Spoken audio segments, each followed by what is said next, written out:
Akeal, 4 for 22 from you, a top performance, but not the result that we wanted. Just put it into context, your performance, and going with the result itself. It was a bittersweet moment. It's always good to get personal performances, but for me, when you have those performances and it's not helping the team get over the line, then at the end of the day, it's definitely a bittersweet moment for me and also for the team. In terms of the surface, how was it? Because coming to St. Lucia, you expect 180, 190 based on what we saw in the World Cup earlier this year, as well as in previous games here. What was the surface like? I thought it was a bit slow, as we can see, and we've all been dealing with it. There's a lot of rain around the Caribbean, and with that happening, the covers are on the pitch a little longer than usual. So I thought the wicket was a bit slow today. With that being said, it's just about application. It's not a wicket that you can go and blast out people.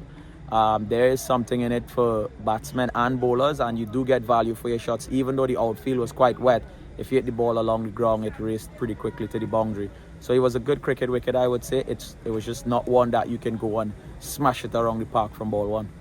Traditionally, you normally bowl majority of your overs in the power play. You bowl 2 this time. When I say majority, it's normally 3 in the power play. So far this series, you bowled 2, and then you were held back for the back end. What was the strategy behind that?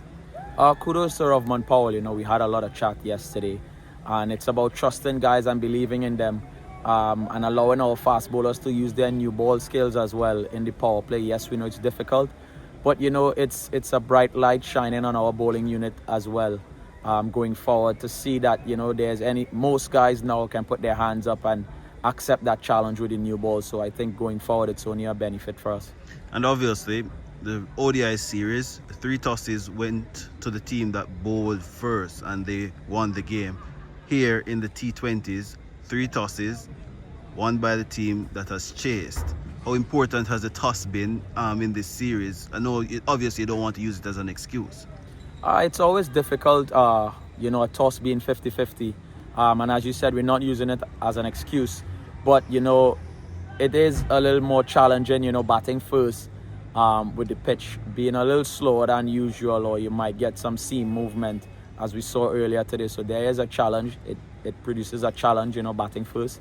But, as professionals, we have to find a way around it. Each team have felt, the pain it can cause you to go and bat first, with England in the 1 days as well. When they had to bat first, they had their challenges as well.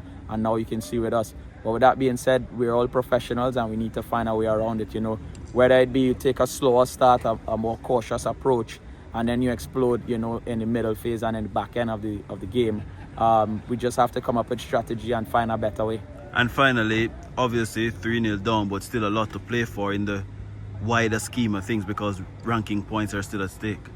Yes, we're 3-0 down, yes. But with that being said, and the position of the series, it's always good to be 3-2 than 5-0 or 4-1. So there's a lot up for grabs, personal milestones, getting good performances, and to get points as well in the T20 table for us as a team to climb up to hopefully that #1 spot. So there's a lot up for grabs. We're not going to just roll over and accept defeat. The fact that we lost the series, we still have a lot to play for. All right. Thank you, Akeal.